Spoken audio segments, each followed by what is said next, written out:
an in-depth exploration of a harrowing case of Munchausen syndrome by proxy that culminated in a shocking murder.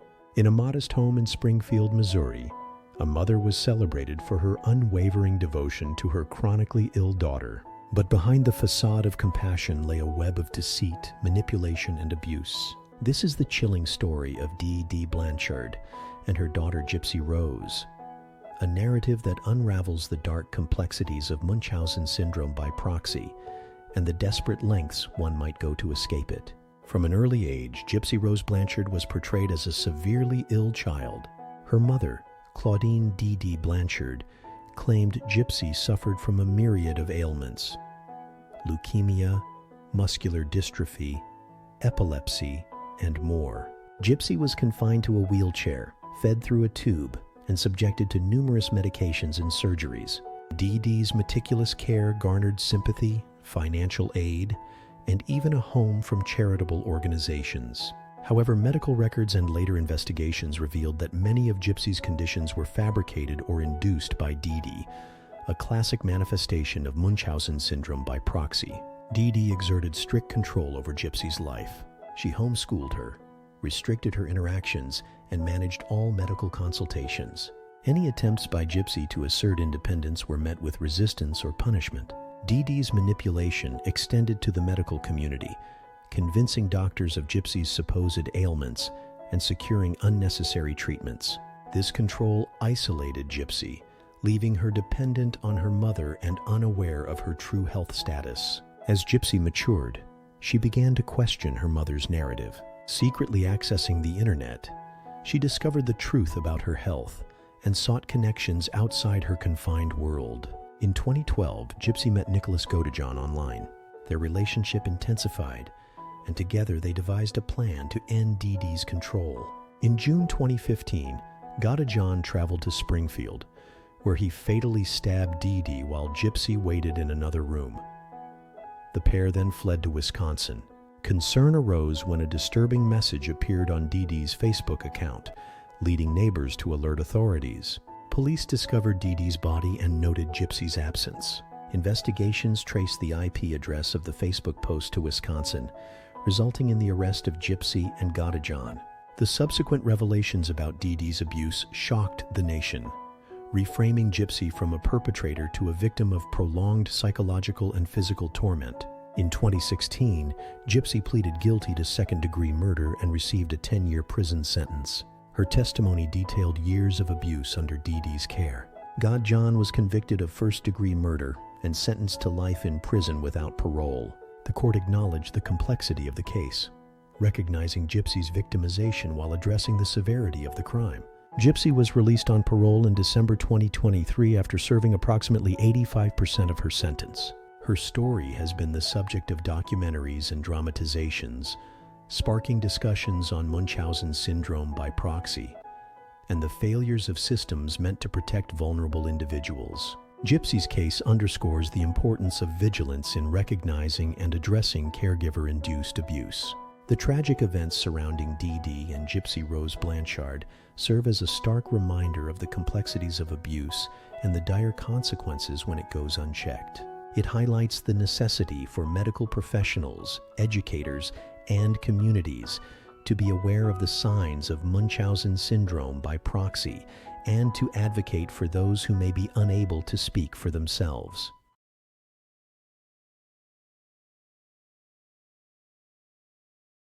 On a warm July night in 2012, 16-year-old Skylar Neese slipped out of her bedroom window in Star City, West Virginia, to meet her two best friends. She never returned. What began as a typical teenage outing ended in a chilling betrayal that shocked the nation. This is the harrowing story of how friendship turned fatal, leading to the brutal murder of a bright young girl by those she trusted most. Skylar Annette Neese was born on February 10, 1996, to Mary and Dave Neese in Morgantown, West Virginia. An only child, Skylar was known for her intelligence, wit, and infectious smile. She excelled academically, maintaining a 4.0 GPA at University High School, and aspired to become a criminal defense attorney. Outside of school, she worked part-time at a local Wendy's, showcasing her strong work ethic and determination. Skylar's vibrant personality and loyalty made her a cherished friend and daughter. Skylar's closest friendships were with Sheila Eddy and Rachel Schoaf. She had known Sheila since childhood, and the two shared an inseparable bond. Rachel joined their circle in high school, and the trio became known for their tight-knit relationship. They attended classes together, shared secrets, and spent countless hours in each other's company. To outsiders, their friendship appeared unbreakable. On July 5, 2012, Skylar returned home after her shift at Wendy's. Later that night, surveillance footage captured her leaving her apartment through her bedroom window at 12:30 a.m. She entered a silver sedan, believed to be driven by Sheila Eddy. Skylar had not taken her phone charger, contact lenses, or any belongings, indicating she planned to return shortly. However, she never came back. When Skylar failed to return home, her parents reported her missing. Initially, authorities treated her disappearance as a runaway case, delaying the issuance of an Amber Alert. Friends and family distributed flyers and utilized social media to spread awareness. Sheila and Rachel joined the search efforts, expressing concern and assisting in posting flyers, further masking their involvement. As months passed without leads, investigators grew suspicious. In September 2012, the FBI and West Virginia State Police joined the case. Discrepancies emerged in Sheila and Rachel's accounts, particularly regarding their activities on the night of Skylar's disappearance. The pressure intensified, and in December 2012, Rachel suffered a nervous breakdown, leading to her hospitalization. Upon release, she confessed to the murder and revealed the location of Skylar's body. Rachel Schoaf's confession unveiled a horrifying plot. She and Sheila had planned Skylar's murder for months, driven by a desire to end their friendship with her. On the night of July 6th, they lured Skylar to a remote wooded area in Pennsylvania under the guise of a late-night hangout. Once there, they counted to 3 and simultaneously attacked her with knives. Skylar attempted to flee but was overpowered and fatally stabbed. The girls tried to bury her body, but, unable to do so, covered it with branches and fled the scene. Following Rachel's confession, Sheila Eddy was arrested and charged with first-degree murder. In May 2013, Rachel pleaded guilty to second-degree murder and was sentenced to 30 years in prison, with eligibility for parole after 10 years. In January 2014, Sheila pleaded guilty to first-degree murder and received a life sentence, with the possibility of parole after 15 years. Both are incarcerated at the Lakin Correctional Center in West Virginia. Skylar's tragic death prompted legislative changes in West Virginia. Skylar's Law was enacted, modifying the Amber Alert system to issue immediate alerts for missing children, regardless of the circumstances. The case also sparked national conversations about teenage violence, mental health, and the hidden dynamics within adolescent friendships. Skylar Neese's story serves as a poignant reminder of the potential darkness that can lurk beneath seemingly ordinary relationships. Her memory lives on through the efforts of her parents, who continue to advocate for missing children and raise awareness about the signs of troubled friendships. Skylar's legacy is a testament to the importance of vigilance, communication, and the enduring impact one life can have on the world.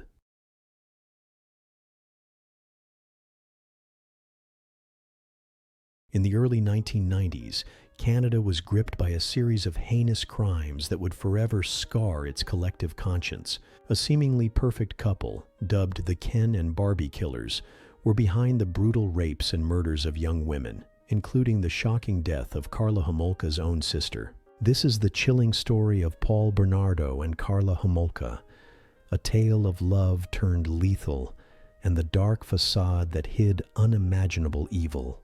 Paul Bernardo and Karla Homolka met in 1987 at a hotel restaurant in Scarborough, Ontario. Bernardo, then 23, was a charming and handsome young man, while 17-year-old Homolka was a bright and attractive teenager. Their immediate connection led to a relationship that, on the surface, seemed idyllic. However, beneath their polished exteriors lay a shared darkness that would soon manifest in horrifying ways. Before meeting Homolka, Bernardo had already begun a spree of sexual assaults in the Toronto suburb of Scarborough. Between 1987 and 1990, he attacked numerous women, earning the moniker Scarborough Rapist. Despite providing DNA samples to the police in 1990, delays in processing allowed him to continue his assaults unchecked. In December 1990, the couple's depravity escalated when they drugged and sexually assaulted Karla's 15-year-old sister Tammy. Using halothane stolen from Karla's workplace, they rendered Tammy unconscious before the assault. Tragically, Tammy choked on her own vomit and died. The death was ruled accidental, and the couple faced no immediate consequences. In 1991 and 1992, Bernardo and Homolka abducted, tortured, and murdered two teenage girls, Leslie Mahaffey and Kristen French. The crimes were meticulously documented on videotape, revealing the couple's sadistic actions. These tapes would later become crucial evidence in their trials. In 1993, after a severe beating by Bernardo, Homolka left him and began cooperating with the police.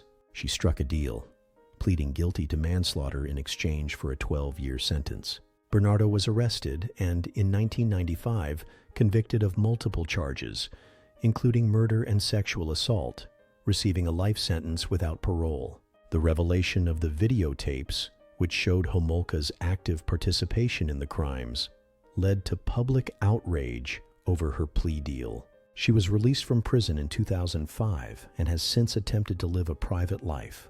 Bernardo remains incarcerated, designated as a dangerous offender. The case of Paul Bernardo and Karla Homolka serves as a grim reminder of the depths of human depravity and the importance of vigilance in the justice system. It underscores the need for timely forensic analysis and the complexities involved in plea bargaining. Their story remains one of Canada's most notorious criminal cases, a cautionary tale of evil hidden behind a veneer of normalcy.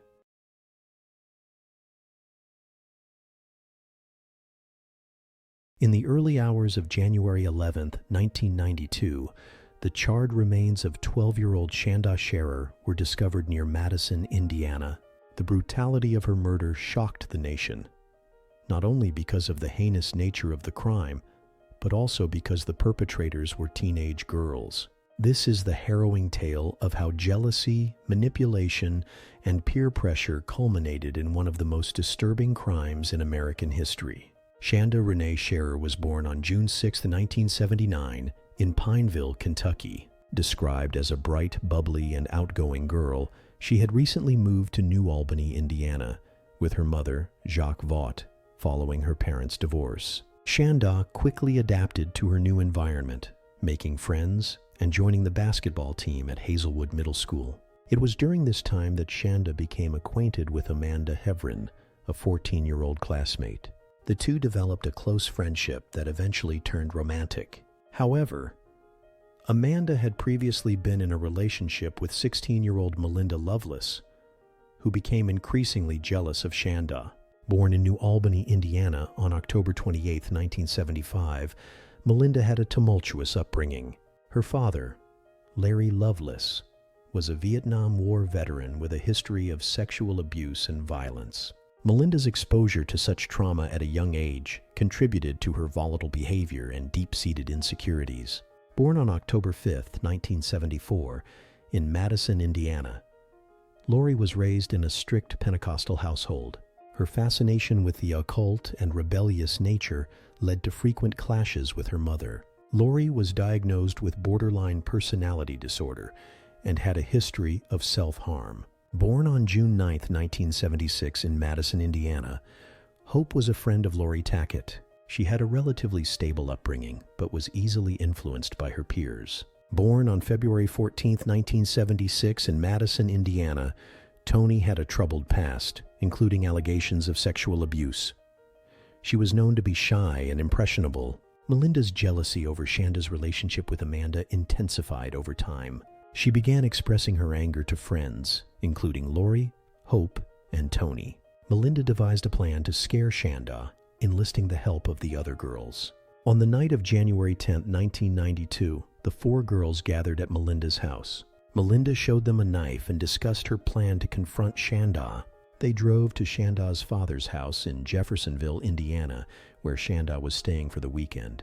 Hope and Toni approached the house, pretending to be friends of Amanda and inviting Shanda to come with them to meet Amanda at a local hangout spot known as the Witch's Castle. Initially hesitant, Shanda eventually agreed to go with them. As they drove towards the supposed meeting spot, Melinda emerged from the back seat, holding the knife to Shanda's throat. She began interrogating Shanda about her relationship with Amanda. The group arrived at the Witch's Castle, an abandoned building where they tied up Shanda and continued to threaten her. Wikipedia. After some time, they returned to the car, with Shanda still bound and frightened. They drove to Lori's house, where they continued to torment Shanda.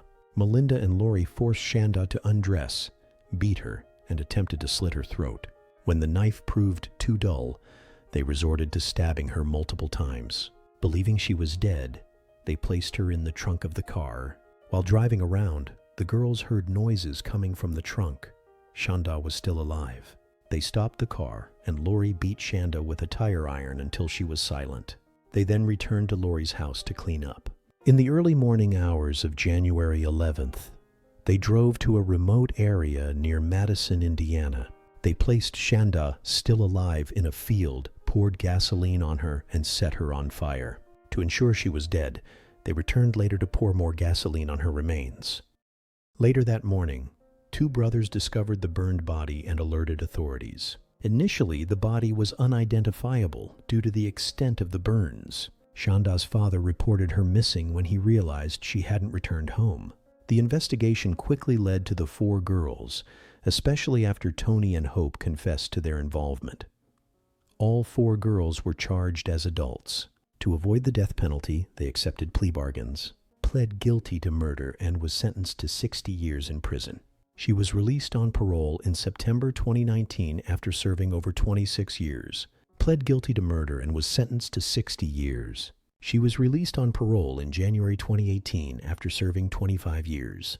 Pled guilty to murder and was sentenced to 35 years. She was released on parole in April 2006 after serving 14 years. Pled guilty to criminal confinement and was sentenced to 20 years. She was released on parole in December 2000 after serving 9 years.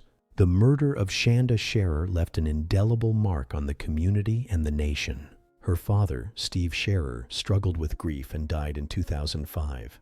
Her mother, Jacques Vaught, became an advocate for victims of violent crimes. In a remarkable act of forgiveness, Jacques donated a dog named Angel to Melinda Loveless in 2012 for training as part of the Indiana Canine Assistance Network, which provides service dogs to people with disabilities. Jacques stated, "It's my choice to make. She's Shanda, my child. If you don't let good things come from bad things, nothing gets better." The tragic story of Shanda Scherer serves as a stark reminder of the potential for cruelty that can exist within young individuals. It underscores the importance of addressing mental health issues, the impact of abuse, and the dangers of unchecked jealousy and peer pressure. Shanda's memory lives on, not only as a victim of a horrific crime, but also as a symbol of the need for compassion, understanding, and vigilance in our communities.